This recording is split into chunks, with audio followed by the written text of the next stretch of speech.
Assalamualaikum warahmatullahi taala wabarakatuh. Kita jumpa lagi untuk kelas Quranic Civilization and Sociology. Jadi hari ini kita sambung pelajaran kita minggu lepas. Minggu lepas kita belajar tentang tamadun Indus. Jadi hari ini kita sambung lagi dengan menceritakan tentang ringkasan garis masa tamadun Indus. Garis masa tamadun Indus boleh dibahagikan kepada 9 garis masa.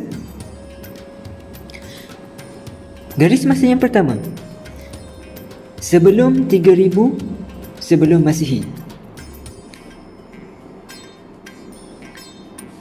Pada masa ini, manusia mula menghuni di kawasan lembah sungai Indus, memandangkan ia merupakan kawasan yang sangat subur dan mempunyai banyak kemudahan semula jadi. Aktiviti bercucuk tanam dimulakan sehingga mula wujud kampung-kampung kecil.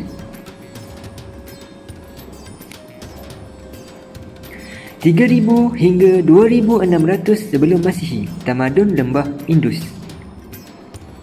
Tamadun lembah Indus merupakan antara tamadun terawal di dunia. Tamadun ini juga dikenali sebagai tamadun Harappa. Beberapa kesan artifak menunjukkan manusia sudah mula mempunyai sistem agama pada ketika ini. 2600 sehingga 1700 sebelum Masihi, kemunculan bandar metropolitan. Kampung-kampung kecil mula membesar menjadi bandar-bandar metropolitan. Antara bandar utama ketika ini ialah Mohenjo-daro dan Harappa. Dan pada ketika ini, sistem perdagangan dengan Empayar Mesopotamia sangat pesat. Perkembangan pesat ini menyebabkan bandar-bandar utama ini dihuni lebih ramai orang dan sekaligus menaikkan lagi taraf bandar-bandar ini.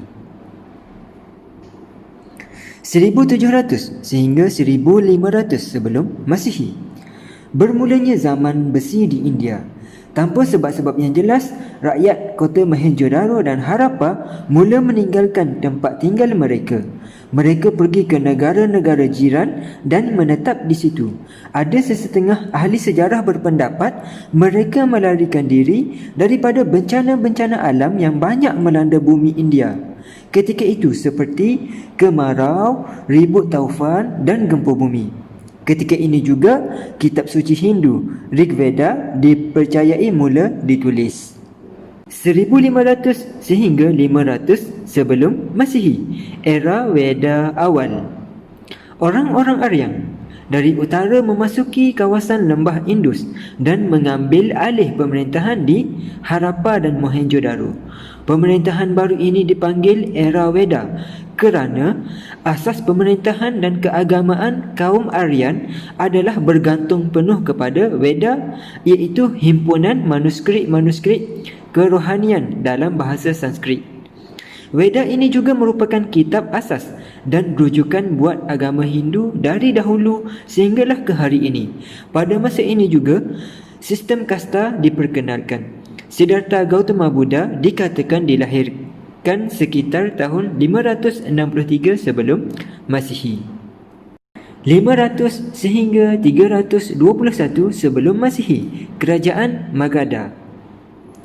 Sekitar tahun 500 sebelum Masihi, sebuah kerajaan baru bernama Magadha menguasai sebahagian besar kawasan India Utara. 321 sehingga 232 sebelum Masihi, kerajaan Maurya. Pada tahun 321 sebelum Masihi, Raja Chandragupta Maurya memperkenalkan Empayar Maurya. Beliau menjadi raja dan berjaya meluaskan lagi kawasan pemerintahan Empayar Maurya. Beliau berjaya menyatukan banyak negeri India sehingga menjadi empayar yang besar pernah direkodkan dalam sejarah. Antara kuasa besar yang dikalahkan oleh Raja Chandragupta ialah kerajaan Nanda dan Seleucid. Kegemilangan Empayar Maurya diteruskan oleh cucunya, iaitu Raja Asoka. 232 sebelum Masihi sehingga 320 Masihi, era ketidakstabilan. Setelah kematian Raja Asoka, politik di kawasan India menjadi tidak aman dan stabil. Berlaku banyak peperangan, perampasan tahta dan kehuru-haraan di seluruh kawasan India. Namun begitu, kegiatan ekonomi, sosial dan kebudayaan masih dapat diteruskan seperti biasa. 320 sehingga 554 Masihi, Kerajaan Gupta. Raja Chandragupta I menaiki takhta sekaligus menubuhkan empayar dinasti Gupta. Dinasti ini merupakan zaman emas bagi kawasan tamadun Indus. Dinasti Gupta mengamalkan sistem pemerintahan yang lebih toleransi berbanding kerajaan Maurya. Dinasti Gupta membenarkan raja-raja yang tewas untuk terus memerintah kawasan masing-masing. Sebagai balasan, raja-raja ini menyatakan taat setia kepada dinasti Gupta. Itu sahaja 9 garis masa tamadun Indus yang kita belajar hari ini. Kita dah selesai belajar tentang garis masa tamadun Indus. Jadi, awak perlu jawab soalan berkenaan garis masa tamadun Indus selepas ini. Dan jangan lupa hantar kat Ustaz melalui kelas dojo ke, grup WhatsApp ke, boleh hantar. Kita jumpa lagi untuk kelas yang akan datang. Terima kasih. Assalamualaikum warahmatullahi taala wabarakatuh.